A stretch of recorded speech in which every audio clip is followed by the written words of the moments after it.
যখন বাবা বাংলাদেশ যাবে, যে শুনেছি তা আনন্দে উৎপল হয়ে উঠেছি। বাচ্চারা যেরকম আনন্দ পা, সেরকম ভাবে আনন্দ, কখন যাব কখন যাব। আমার হাজবেন্ডকে নিয়ে রওনা দিলাম বাংলাদেশের উদ্দেশ্যে। আগরতলা থেকে বাসে উঠেছি, অনেক ভক্তরাও ছিল। তো যেতে যেতে রাস্তা অনেক খারাপ ছিল, বসতে বসতে একদম রাত্র হয়ে গেছে, যার যার জায়গাতে ওরা নেমে গেছে। এবার শেষ বাস স্ট্যান্ডে নামিয়ে দিয়েছে। আগরতলা মুন্নিও ছিল, ওরা 4 জন, আমি আমার হাজবেন্ড ছিলাম। তা রাত্রেবেলা টাকা বদলানো কথা জানি, কিন্তু মোবাইলের যে সিম বদলাতে হবে এটা জানি না। আর এভাবে পরিশান, আমরা তো দাঁড়িয়ে আছি। রাত্র তখন চারিদিকে নীরব নিস্তব্ধ হয়ে গেছে। হ্যাঁ, বাংলাদেশ বলে কথা, ঢাকা। বাবাকে মনে মনে ডাকছি, বাবা কি বিপদ বাবা, হ্যাঁ উদ্ধার করো বাবা, তুমি রাস্তা দেখো। তো হঠাৎ করে আমি আবার আমার হাজবেন্ড কে বলছি, চলো একমাত্র চিনি ঢাকেশ্বরী মন্দিরে। আমার মনটা চাইছে ঢাকেশ্বরী মন্দিরে। আর আমি হোটেলে থাকতে চাই না, আমার বাৎসরিক কালী পূজা ছিল পরের দিন, সংযম, এর পরের দিন কালী পূজা। এর যে আমি মন্দিরই থাকবো, আর ঢাকেশ্বরী মন্দিরে আমি যাব, চলো। তা ওরও আমাদের সাথে চলে গেল, ঢাকেশ্বরী মন্দিরে গেল। ওদের ইচ্ছা নাই মন্দিরে থাকার, আচ্ছা তবে আমাদের সাথে গেল। গিয়ে দেখি প্রায় দরজা বন্ধ বন্ধ অবস্থা। যে গেটের সামনে থাকে ও বলছে না না বন্ধ হয়ে গেছে। আমি বলছি দাদা আমার একটা কাজ আছে, আমি অফিস ঘর কোনটা আমাকে একটু দেখিয়ে দেন, আমি যাবো। তাই একটু দূরত্ব আছে, একটু মাঠের মতন গিয়ে আবার দোতলাতে উঠতে লাগে, দৌড়িয়ে উঠলাম। তা উঠে গিয়ে দেখি সবাই তারা গল্প করছে বসে। তা আমি দরজাতে তো দাঁড়িয়ে আছি, সবাই আমার দিকে তাকালো। আমি দাদা প্রণাম প্রণাম করে বলছি, দাদা আমি একটা রুমের জন্য এসেছি। তো একজন উঠে আসলো, কই রুম তো নেই, সব তো বুকিং হয়ে গেছে। তা বলার পরে আমি চিন্তা করলাম, আমি বাবা আমরা শিবানন্দ বাবার ইয়েতে এসছি। হ্যাঁ দাদা, শিবানন্দ বাবাতে। ওরাই তো বুক করেছে, ওরা আজকে আসবে না, কালকে আসবে, এই কথা বলে দিয়েছে। না রুম তো নেই। তা আমরা নিচে চলে আসলাম গেটে। উনি আবার আমাদের পেছনে পেছনে আমাদের গেটে এসছে। আর তারা হোটেলে চলে গেছে। তা আমি আমার হাজবেন্ড দাঁড়িয়ে আছি। তা দাদা এসে বলছে, আজকে রাত্রটা তোমরা এখানে থাকো, হ্যাঁ, আর কালকে তোমরা আমি বলে দেবো গড়িয়া মঠে তোমরা চলে যাবে। হ্যাঁ, আর ওইখানে ভেজ খাওয়া আছে, তোমরা খেয়ে এসে রাত্রটা থাকো, আর সকালবেলা গড়িয়া মঠে যাবে। আচ্ছা। আর বলছে একটা কার্ড, পার্সের থেকে একটা কার্ড বের করে দিয়েছে।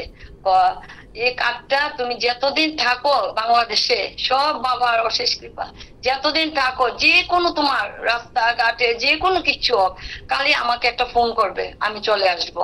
হ্যাঁ, মনে করো তোমার দাদা। তা আমি চিনি না জানি না, বাবার কি কৃপা। হ্যাঁ, বাবা এই রাস্তা দেখাচ্ছে। হ্যাঁ, কার্ডটা দিয়ে আমাকে বলছে, হ্যাঁ আমি এখন চলে যাই। তা উনি চলে গেলেন। তা আমরা রাত্রিবেলা রইলাম। রোয়ার পরে সকালবেলা আর ভোরের থেকে ঢাকের শব্দ, এত আনন্দ। তা দৌড়িয়ে স্নান করি, দৌড়িয়ে মন্দিরে চলে গেলাম। মন্দিরে পূজা দেখে আমরা এখান থেকে গড়িয়া মঠে গিয়ে বেডিং রেখে ব্যাগ টেক রেখে বলছি চলো মামার বাড়িতে বাবাকে দর্শন করে আসি। তারপরে অটোকে ঠিকানাটা দেখাইলাম। তা বাবার ওইখানে গেছি মামার বাড়িতে।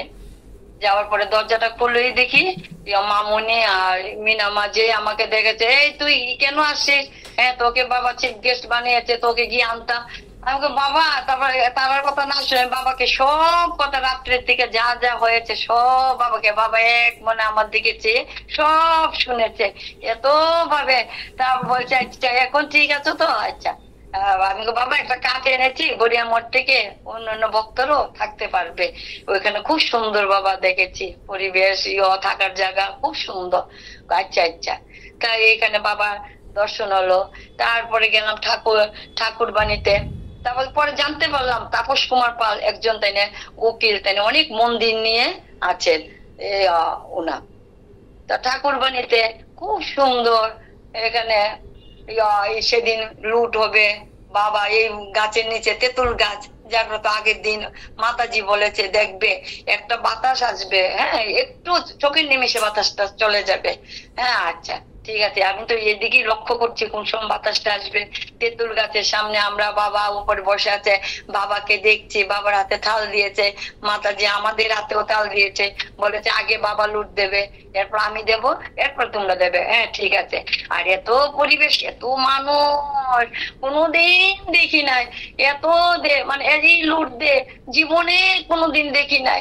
হ্যাঁ এসো বাবার সাথে এই দেখার জন্যই আজকে এই এখানে যে জন্ম হয়েছে, কি জানি পুণ্য করেছি, বাবার সাথে সঙ্গী হলাম।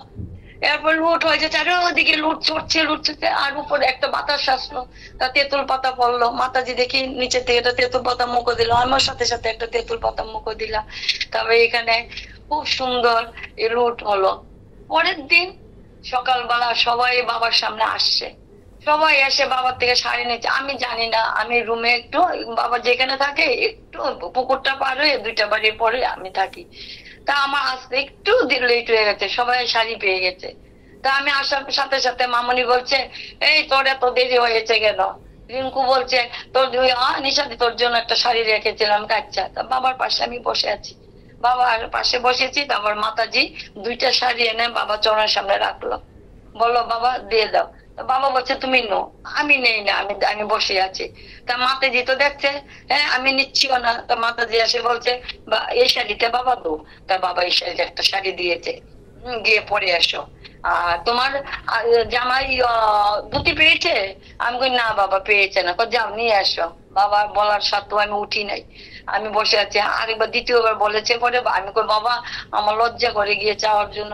তা বাবা উঠে দৌড়িয়ে গিয়ে ধুতি নিয়ে এসে আমার হাজবেন্ডকে ধুতিটা দিয়ে বললো যাও পরে এসো। আর জানো আমার আমার কাছে আসলো, এসে বলে কিভাবে আদায় করতে লাগে শিখো শিখো। এইভাবে আদায় করতে লাগে, বাবা এই পথ দিয়ে শিখিয়ে দিয়ে যাচ্ছে, মানে কি করব কি না, কিরকম ভাবে থাকবো, কিভাবে চলবো, সব বাবা শিখিয়ে দিয়েছে। আচ্ছা ঠিক আছে বাবা, আমার ভুল হয়ে গেছে। তাই এরকম ভাবে তারপর বিতলঙ্গ গিয়েছি, বিতলঙ্গ গিয়ে যাওয়ার পরে আমাদেরকে প্রসাদ খাওয়ালো। প্রথম দই খোল চিড়ে এগুলি দিল, একটু পরে আবার ভোগের প্রসাদ দিল। হ্যাঁ আর পুকুর দেখে আমার হাজবেন্ড তারা খুব আনন্দ, তারা চান করতে চলে গেল। আর খাওয়া টিফিন খাওয়ার পরে দেখি গিয়ে বাবা একা বসে আছে চোখের নিতে। তা আমি গেলাম, তা আমি গিয়েছিলাম, বাবা বলছে খেয়েছো? আমি বাবা খেয়েছি। একটু 2 সেকেন্ড না যাওয়ার পরে আবার বলছে খেয়ে এসছো? বাবা তার একটু পরে পরে খাউন দিচ্ছে বাবা, এত পেট ভর্তি হয়ে। বাবা তারপর হাসি দিয়ে বলছে আর বলিনি বাবা। হ্যাঁ বাবা। তারপর এবার প্রয়াগরাজে লাস্ট কথাটা বলি, প্রয়াগরাজে বাবার সাথে এই 11 দিন থাকলাম। কত সুন্দর, কত দিনগুলি কত কেটেছে বাবাকে দেখতে। বাবা সকালবেলায় বেরিয়ে যাচ্ছে আবার আসে, কত ভক্তরা আসছে।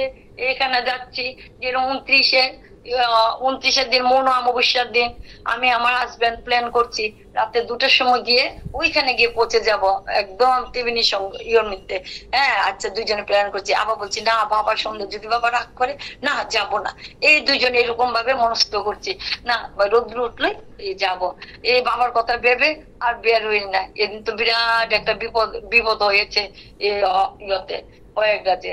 আচ্ছা তবে 10-11 দিন কিভাবে কেটে গেল টের পাইনি। আমরা এখান থেকে চণ্ডীগড় যাব পরের দিন। আমার হাজবেন্ডকে বলছি চলো বাবাকে রাত্রেবেলা বলে আসি, আমরা কালকে চলে যাবো।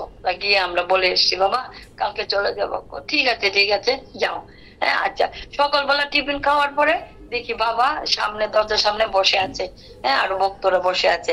তা আমি আমার হাজবেন্ডকে বলছি চলো বাবাকে আবার প্রণাম করে আসি। বাবাকে প্রণাম করলাম। প্রণাম করে বাবা আমার হাজবেন্ডকে বললো যাবে না, কাশ্মীর যাবে না? তা আমার বলছে বাবা বাড়িতে গিয়ে নে, বাড়িতে গিয়ে আমি একটু চিন্তা করে আমি বলবো। আচ্ছা আচ্ছা। আর এবার খাওয়াটা ভালো হয়েছে না, আরেকবার খাওয়াটা আমি নিজের হাতে খাওয়াবো, খুব ভালো ভালো খাওয়াবো। আমি বাবা আমি তো যাইতেই চাচ্ছি না আমি থাকার জন্য। না না না এবার যাও, এরপরের বার 1 মাস থাকবা, আমি 1 মাস তোমাদেরকে খাওয়াবো।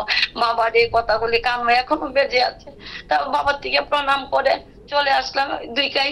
এরপর মামুনি বলছে এই তোর জন্য একটা আম গাছ লাগাবো। আবার পরে কুম্ভস্থানে আম ধরবে আর তুই খাবি। এগুলি কথা আমার কানে মধ্যে এখনো বেজে আছে, কি করব। এরপর নবদ্বীপে যেরকম আমি বসে আছি ওই চম্পকদার বাড়িতে বসে আছি আর বলছি মনে মনে, আরে বাবা দিয়ে আমার সাথে কথা বলছে না, মনে আমি দিয়ে নিজের থেকে এসছি, একটু না বাবা কথা বলছে না, মনে মনে ভাবছি। আর শেষও করতে পারছি না, বাবা হঠাৎ করে বলছে, যাবে তো উত্তরকাশী? হ্যাঁ উত্তরকাশী খুব সুন্দর হবে, খুব মজা হবে। আমি বললাম, বাবা গণেশ পূজার জন্য তো যেতে পারবো না। ঠিক বাবা আসার পরে বাবার কৃপাতেই আমার ওইখানে বাবা যেখানে রয়েছে সেখানে আমার আবার বাবা এই কৃপাতে যাওয়ার কোনো প্ল্যানই ছিল না, এই আবার পাঠিয়ে দিয়েছে। বাবা যেখানে থাকলো হোটেলে বসে আমি ফটো দেখছি, বাবা মা মালিকে ভদ্রলোকটা বলছে, মা উনি তো কয়দিন আগে এসে গেছে। আমি হ্যাঁ বাবা শিবানন্দ আমাদের বাবা, আমাদের গুরুদেব, হ্যাঁ বাবা এসে গেছে। আমি বাবার সাথে আসতে পারিনি, আমি অদম তো এর জন্য বাবার সাথে আসতে পারিনি, এখন আমি এসেছি। বাবা আমাকে দেখানোর জন্য আমাকে এখানে নিয়ে এসে চারদাম করেছি, বাবার আশীর্বাদে সব সুন্দর সুন্দর ভাবে করেছি। আর কি বলবো, প্রণাম প্রণাম প্রণাম, বাবার কথা শেষ করার জন্য প্রণাম প্রণাম।